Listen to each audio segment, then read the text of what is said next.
Kata beliau, saya ingat sebuah kisah yang aku alami sendiri. Pernah ya kerabatku meninggal dunia, ia, istrinya dan anak-anaknya dalam sebuah tabrakan, dalam sebuah kejadian. Maka kami pun pergi untuk ke kuburan untuk menguburkan mereka. Lalu aku bertemu dengan saudaranya yang sedang menangis sejadi-jadinya. Aku pun duduk di sisinya. Dan adalah yang menangis tadi namanya Ahmad, dan saudaranya yang meninggal itu namanya Khalid. Aku mengucapkan salam kepadanya, Assalamualaikum. Tapi saya tidak ingat apakah dia menjawab salam saya karena dia terlalu sedihnya dia. Lalu aku bertanya kepada dia, boleh aku bertanya, apakah saudaramu ini mati sebelum harinya, ataukah ia mati pada harinya? Maka kemudian ia pun menengok kepadaku dan berkata, ya, coba ulangi soal pertanyaanmu. Aku berkata, apakah saudaramu Khalid mati sebelum harinya, atau ia mati pada harinya? Maka ia berkata, ia mati pada harinya. Aku berkata kepadanya, kalau begitu Allah subhanahu wa ta'ala bukankah sudah mentakdirkan bahwa ia mati pada hari ini sebelum Allah menciptakan saudaramu? Maka dia berkata, betul. Dan bukankah Allah subhanahu wa ta'ala telah mentakdirkan bahwa istrinya, anak-anaknya pun telah Allah takdirkan ia mati di hari ini? Dia pun berkata, ya, betul. Lalu aku berkata lagi, bukankah pula Allah subhanahu wa ta'ala telah mentakdirkan dan menuliskan bahwa mereka akan mati dengan cara seperti itu mengenaskan? Dia pun berkata, betul juga. Maka aku berkata kepada dia, kalau begitu tidak butuh kepada air mata yang mengalir. Ia hanya butuh kepada doa yang engkau panjatkan untuk mereka. Maka kemudian kata beliau, demi Allah aku melihat air matanya berhenti. Lalu dia pun melantunkan doa-doa yang ia lantunkan untuk saudaranya. Na'am. Wa ana al-an as'alukum su'alan yuwajjihu lakum al-shaykh insyaallah ta'ala. Hal tu'minuna anna ajalakum maktubah فلا تزيدون ساعة ولا تستأخرون ساعة وأن الأرزاق مكتوبة لا تزيدون ربية ولا تنقصون ربية وأن الأعمال مكتوبة هل تؤمنون بهذا أم لا؟ تفضل. Kemudian kata beliau, saya mau bertanya kepada kalian semua hadirin yang ada. Apakah kalian beriman bahwasanya ajal itu sudah dituliskan, tidak akan ditambah sesaat pun, tidak akan diakhirkan sesaat pun? Apakah kalian beriman, kata beliau, bahwasanya rezeki itu sudah dituliskan dan bahwasanya amal juga sudah dituliskan, tidak akan berkurang sedikit pun juga? Bagaimana? Apakah kalian beriman? يؤمنون. نعم يؤمنون يا شيخ كلهم لا بد منه. تؤمنون؟ طيب كل المسلمين يؤمنون بهذا،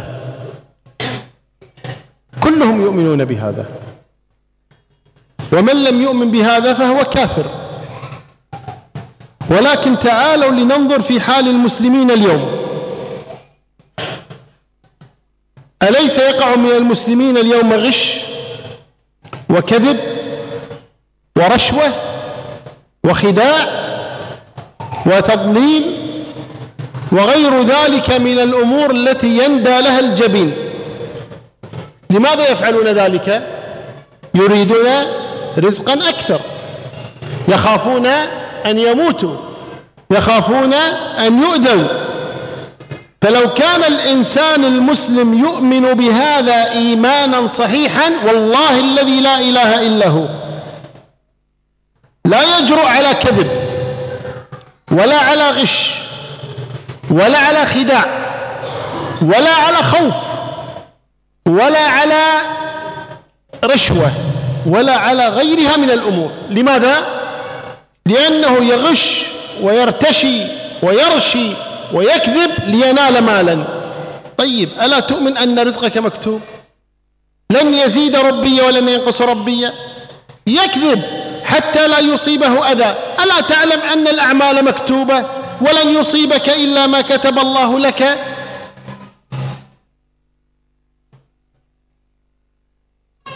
الكلام سهل.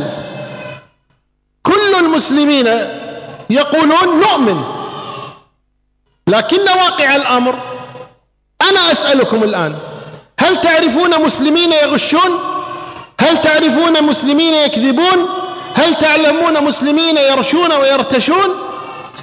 فإن كانوا كذلك فإن هناك خللا في هذا الإيمان، إيمان ناقص، إيمان يحتاج إلى تعديل، إلى نظر، حتى يستقيم الناس على دين الله تبارك وتعالى.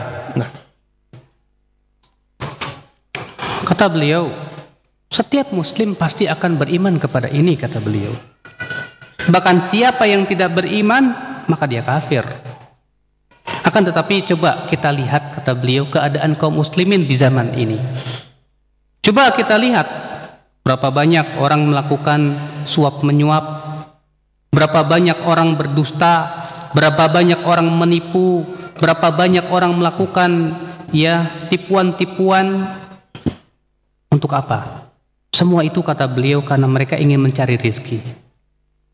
Mereka ingin mencari harta dengan cara-cara yang tidak dibenarkan. Perbuatan-perbuatan yang membuat, kata beliau, kening kita mengkerut. Kalaulah seorang muslim beriman bahwasannya rezeki itu sudah dituliskan oleh Allah Subhanahu wa taala, tentu dia tidak akan berani untuk berdusta. Tentu dia tidak akan berani untuk menerima suapan atau menipu atau berbuat curang hanya karena ingin mendapatkan harta. Seorang mukmin yang yakin dan bahwasanya dia tahu bahwasanya tidak akan menimpa dia kecuali apa yang Allah telah takdirkan kepada dia, maka dia tidak akan berani melakukan perbuatan-perbuatan seperti itu, kata beliau. Memang kalau cuma berbicara gampang, kata beliau. Setiap muslim juga berbicara, saya beriman. Akan tetapi saya bertanya kepada kalian, bukankah kalian lihat, Masya Allah, kata beliau, kaum muslimin, Masya Allah, ada yang berbuat dusta, ada yang suap menyuap, berbuat curang, menipu orang, dan yang lainnya. Bukankah itu menunjukkan akan kurangnya mereka beriman kepada takdir? Bukankah itu menunjukkan kepada, kata beliau, betapa kurangnya dan lemahnya iman mereka? Makanya, kata beliau, ini butuh agar kita memberikan pelajaran kepada mereka dan memberikan kepada mereka peringatan bahwasanya segala sesuatu sudah ditakdirkan oleh Allah Subhanahu wa taala. Wa ana la aqulu abadan inna alladhi yaghsh aw yakdhib aw yasriq aw yarshi aw yartashi annahu kafir. ولكن الإيمان يزيد وينقص، تزيده الطاعة وتنقصه المعصية. نحتاج إلى أن نراجع إيماننا، إلى أن ننظر في أحوالنا، هل نحن فعلا نؤمن بقول النبي صلى الله عليه وسلم لابن عباس: واعلم أن الأمة لو اجتمعوا على أن يضروك بشيء لم يضروك إلا بشيء قد كتبه الله عليك؟ هل نحن فعلا نؤمن بقوله لابن عباس: واعلم أن الأمة لو اجتمعوا على أن ينفعوك بشيء لم ينفعوك إلا بشيء قد كتبه الله لك؟ هل نؤمن بهذا فعلا؟ هل نحقق هذا حقيقة؟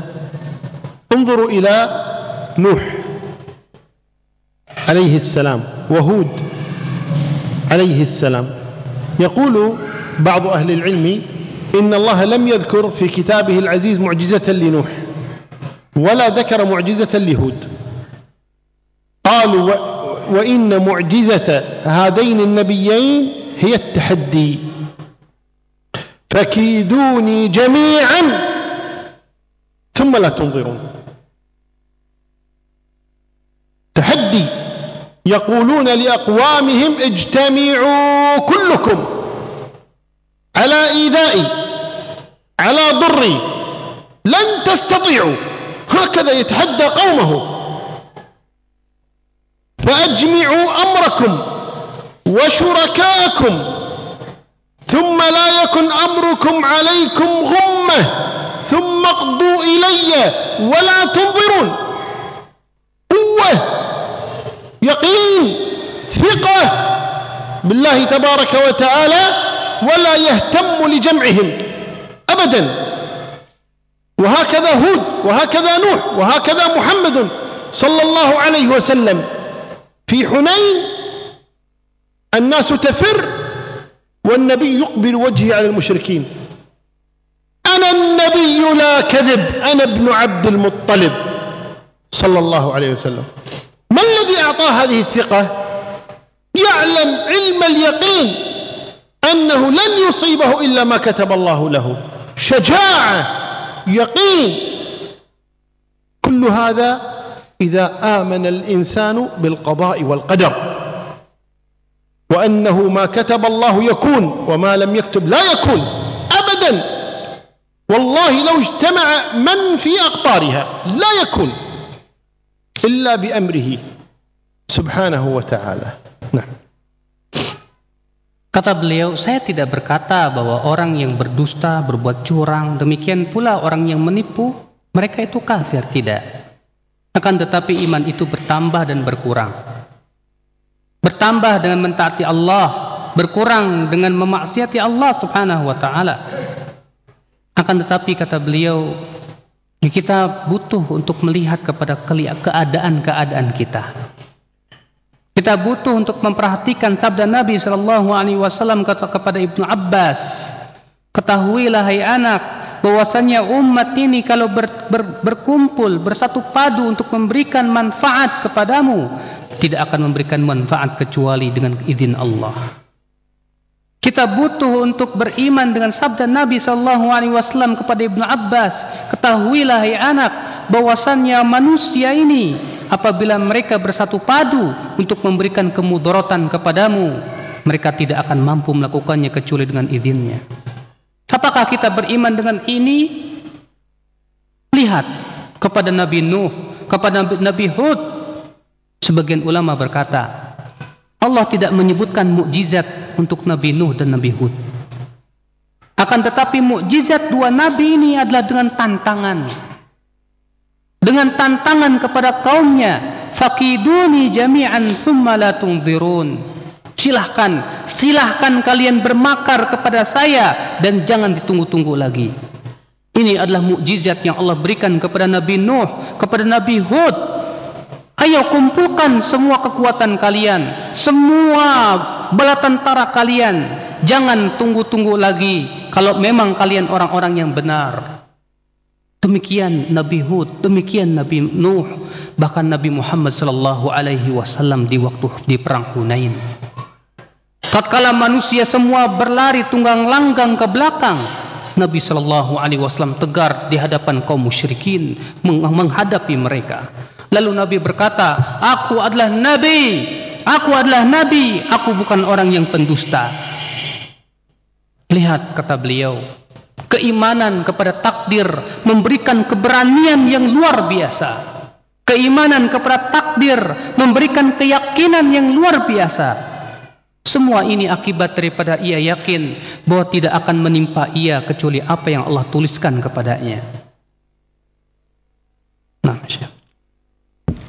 وهكذا أدعوكم وأدعو نفسي أولا إلى أن نراجع قضية القضاء والقدر، وأن نحاول أن نصحح إيماننا بموضوع القضاء والقدر، وأن نمارسه عمليا لا مجرد أمر نظري أؤمن بالقضاء والقدر، بل أطبق وأعيش القضاء والقدر كما أمر الله تبارك وتعالى وكما جرى عليه عمل النبي صلى الله عليه وآله وسلم. وختاما أشكركم على هذه الدعوة وأشكركم على حسن استماعكم، والله أعلى وأعلم، وصلى الله وسلم وبارك على نبينا محمد.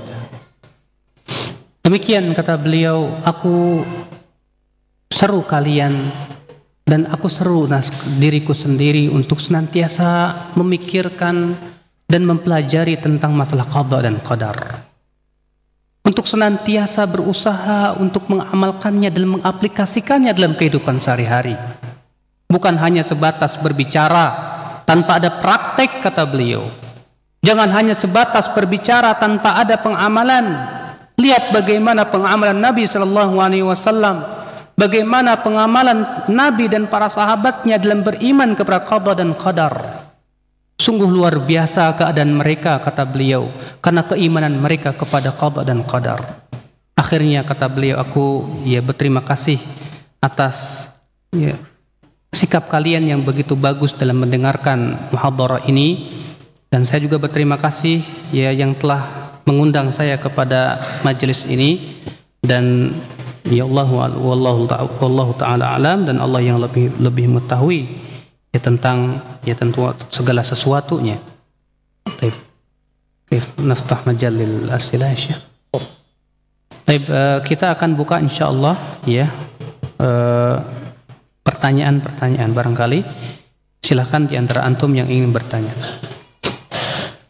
Demikian ikhwatal Islam, sesi materi yang disampaikan oleh Fadilatul Syekh Utsman bin Muhammad Al-Khamis hafizahullah taala.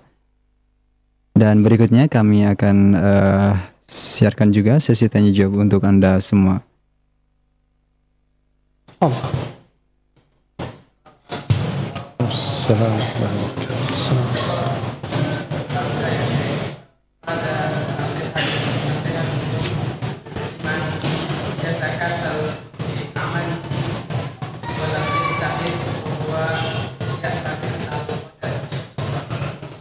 نعم. تطرح السؤال بالإندونيسي. Ada yang bertanya di sini tentang orang yang tidak mau berusaha dan dia malas. Dan dia hanya mengandalkan takdir saja. Sehingga akhirnya malah keimanan kepada takdirnya malah menjadikan dia tidak mau berusaha. Bagaimana Syekh sikap atau pendapat antum tentang orang ini? Allah Syekh. طبعا هذا باطل، لأن القضاء والقدر غيب بالنسبة لنا، وما يدرينا ماذا كتب الله وماذا قدر. ولذلك لما أخبر النبي صلى الله عليه وسلم أن الأعمال قد كتبت، قالوا يا رسول الله ألا نتكل؟ قال اعملوا فكل ميسر لما خلق.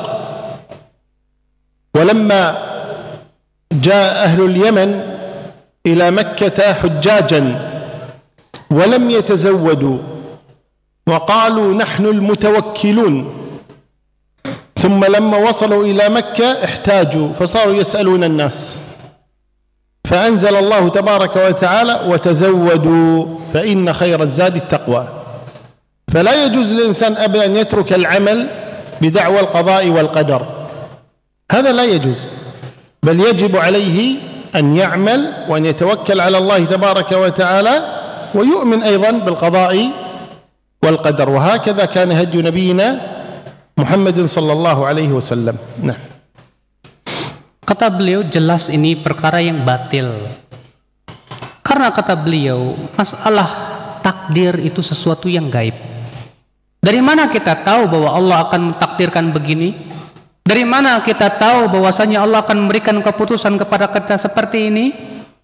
Dari mana kita tahu, kata beliau. Kemudian kata beliau, beriman kepada qada dan qadar itu mengharuskan kita untuk usaha. Makanya kata beliau, ketika disebutkan dalam hadis Ketika Nabi Shallallahu Alaihi Wasallam menyebutkan bahwasanya amal manusia itu segala sesuatunya sudah dituliskan. Apa kata para sahabat? Ala nattakil? Kalau begitu buat apa kita beramal ya Rasulullah? Tapi apa kata Rasulullah Shallallahu Alaihi Wasallam? Beramalah kalian. Segala sesuatu itu dimudahkan kepada apa yang untuk apa ia diciptakan. Ketika ada penduduk Yaman yang ingin pergi haji, tapi mereka tidak mau membawa bekal. Apa alasannya? Katanya, kami sudah cukup tawakal kepada Allah saja. Tapi apa yang terjadi, kata beliau, ya, ketika mereka telah sampai ke Mekah, mereka berhaji, tidak punya apa, ya, sama sekali bekal, akhirnya menjadikan mereka minta-minta kepada manusia.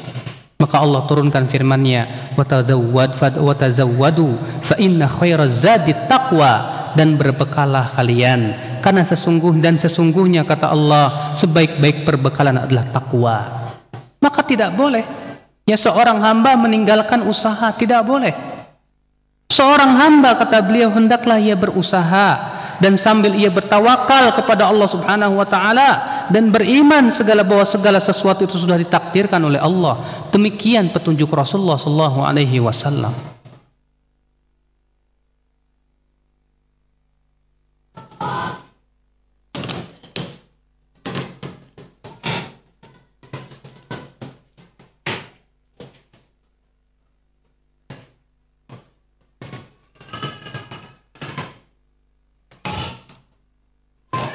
Kemudian kita akan bacakan insyaallah dari pertanyaan-pertanyaan yang masuk di sini. Ya Syekh,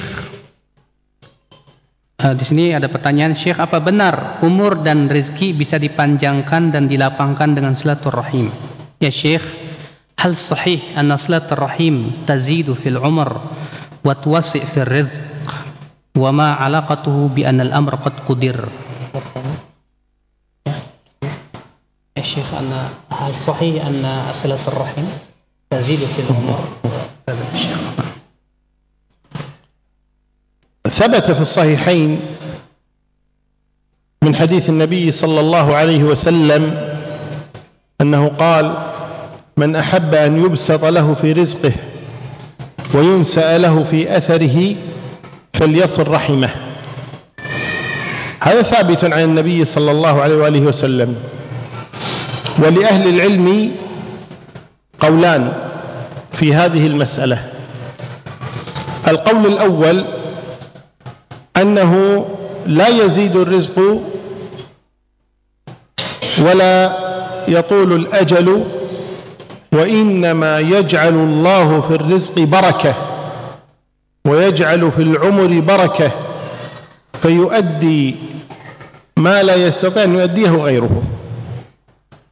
فيقول الأرزاق مكتوبة لا تزيد ولكن يجعل فيها بركة. أنت ترى أحيانا أن الله يرزقك بعض المال فيبارك الله فيه وينفع به، وأحيانا تجد بعض المال يأتيك ويذهب بسرعة ولا تدري أين ذهب.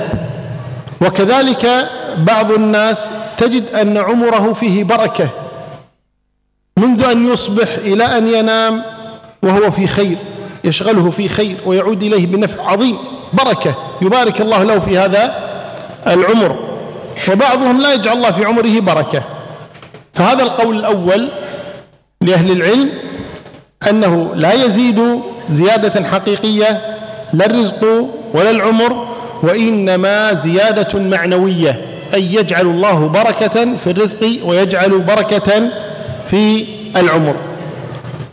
القول الثاني أنه يزيد حقيقة، أن الرزق يزيد وأن العمر يزيد.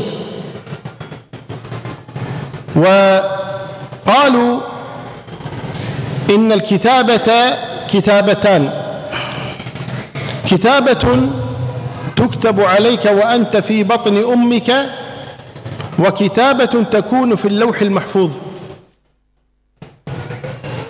فيقولون إن الذي في اللوح المحفوظ هو الذي لا يتغير، رفعت الأقلام وجفت الصحف، لا يتغير. وأما الذي كتبته الملائكة عليك وأنت في بطن أمك أجلك ورزقك وعملك وخاتمتك، قالوا هذه قابلة للتغيير لكن لا تعلمها الملائكة، لا يعلمها إلا الله سبحانه وتعالى. فمثلا كتبت الملائكة للشيخ، ما اسمك؟ اسمك إمام؟ إمام. إيه. نعم. الشيخ إمام الآن مثلا الله تبارك وتعالى أمر الملائكة أن تكتب أن عمره 100 سنة. 100 زين؟ قل له 100 سنة زين؟ ها؟ تريد 100؟ Antum mau nggak umurnya 100 tahun katanya?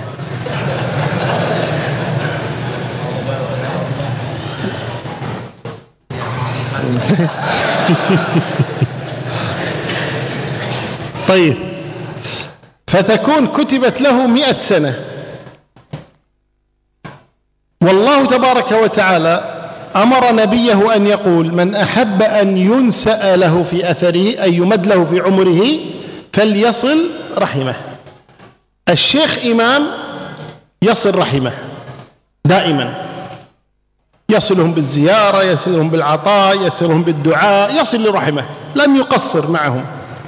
والملائكة كتبت 100 سنة، فلما يأتي وقت أو الوفاة 100 سنة يقول الله تبارك لا أعطوه 20 سنة زيادة، يعيش 120 سنة. لماذا؟ قال كان يصل رحمه. لكن الملائكة لا تدري أنه يصل أو لا يصل، لأن الملائكة لا تعلم الغيب، الذي يعلم الغيب ربنا تبارك وتعالى. فلما وصل رحمه زاد الله له في العمر، هذا الذي عند الملائكة. لكن الذي عند الله في اللوح المحفوظ في الأصل مكتوب 120 سنة لا يتغير، لأن الله يعلم ما يكون. وهذا يقولون معنى قوله سبحانه وتعالى يمحو الله ما يشاء ويثبت وعنده أم الكتاب. يمحو ما يشاء ويثبت الذي كتب لك وأنت في بطن أمك الذي عند الملائكة، وعنده أم الكتاب هذا الذي لا يتغير أبدا. قالوا والدليل على ذلك حادثة موسى عليه الصلاة والسلام لما أرسل الله إليه ملك الموت أن يقبض روحه، وقد أمر الله الأنبياء أو أمر الله الملائكة أن لا يقبضوا روح الأنبياء إلا بإذنهم، الأنبياء لا يموتون إلا باختيارهم. فجاء ملك الموت ليقبض روح موسى، فجاءه وكان يأتي على شكل إنسان. فلما أتى موسى قال له موسى من أنت؟ قال أنا ملك الموت جئت لأقبض روحك. فموسى عليه الصلاة والسلام ظن أن هذا رجل كذاب يريد أن يقتله، فلطمه موسى، ضرب ملك الموت ولا يعرف أنه ملك الموت. ملك الموت الآن بين يدي كليم الله، بين يدي موسى عليه الصلاة والسلام أعظم أنبياء بني إسرائيل، فلم يتكلم ولم يقل شيئا، سكت. قال أرجع إلى ربي أحسن. فرجع ملك الموت إلى ربه تبارك وتعالى وقال ربي أرسلتني إلى عبدك موسى وهو لا يريد الموت وقد لطمني. فأعاد الله له عينه على ما كانت وقال ارجع إليه فقل له يضع يده على ظهر ثور وله بكل شعرة تحويها يده سنة، كل شعرة سنة. فرجع ملك الموت إلى موسى عليه الصلاة والسلام وقد أعاد الله له عينه كما كانت. فلما رآه موسى قال من أنت؟ قال أنا ملك الموت قلت لك. ويقول لك ربك ضع يدك على ظهر ثور ولك بكل شعرة تحويها يدك سنة.